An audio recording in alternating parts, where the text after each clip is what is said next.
आप सबके अंदर विराजमान परमपिता परमेश्वर को मेरा प्रणाम।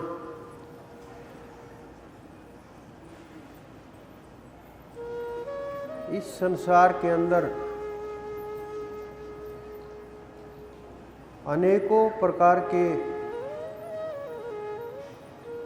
योग करने वाले योगी,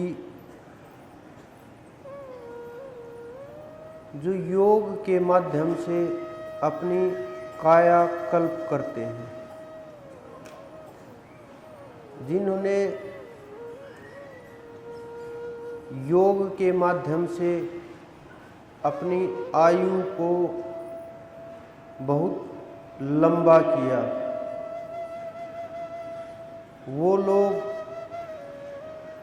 जो 100 वर्ष की जगह 200, 500, हजारों वर्ष तक शरीर के सुख भोगे, जिन्होंने योग के माध्यम से श्वास के ऊपर पकड़ बना करके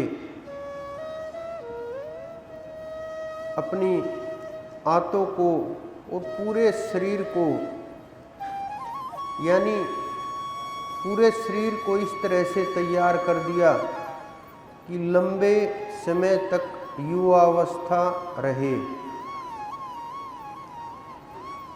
लेकिन वो लोग आज जीवित नहीं हैं।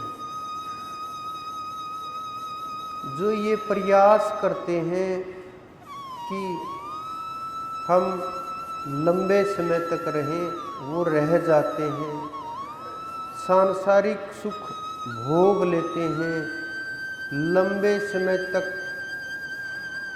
इस संसार के अंदर जितने भौतिक पदार्थ हैं उनका आनंद ले सकते हैं। लेकिन जो सुख उस परम तत्व में है, जो सुख उस परमात्मा में है,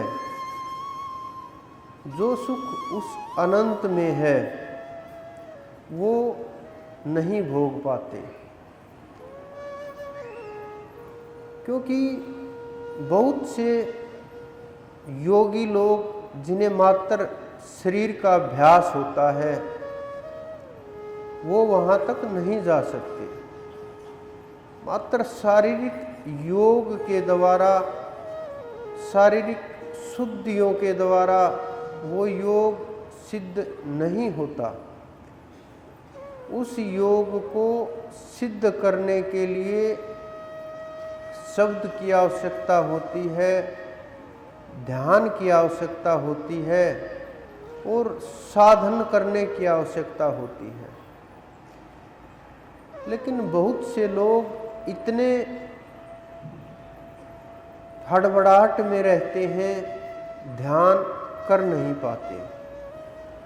कुछ लोग 6 महीने, कुछ लोग 1 वर्ष, कुछ लोग 2 वर्ष ध्यान करके मन को चंचल करके भाग लेते हैं कि हमारा ध्यान नहीं लगता, हमारे विचार काबू में नहीं रहते।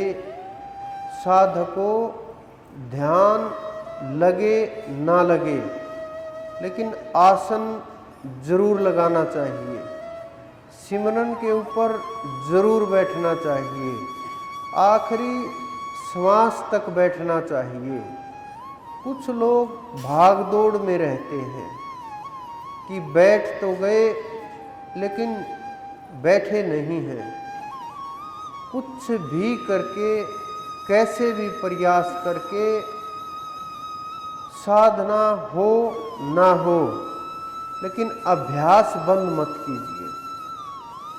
अगर आपने अभ्यास बंद कर दिया तो आप साधक नहीं रहे, क्योंकि अभ्यास बंद होते ही जीव उसी स्थिति में आ जाता है, आगे का रास्ता बंद हो जाता है।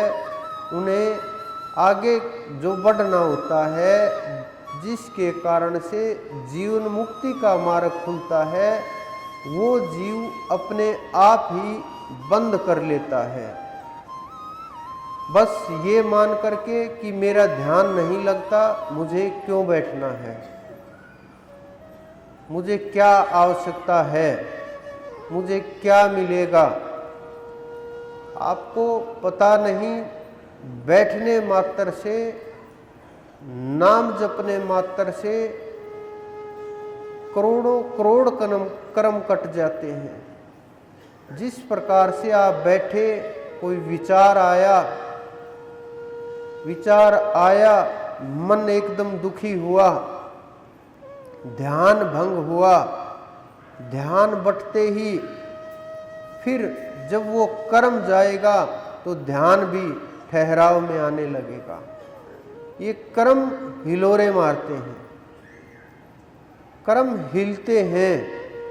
पिछले जन्म के जो कर्म हैं वो झाल की तरह से चलते हैं। जैसे सागर के अंदर, समुद्र में आपने देखी होंगी झाल किस प्रकार से आती हैं, कैसे जाती हैं। इसी प्रकार से अच्छे और बुरे कर्म हमें इस जन्म में प्रभावित करते हैं, और वो कर्म इस शरीर के जन्म के कारण हैं।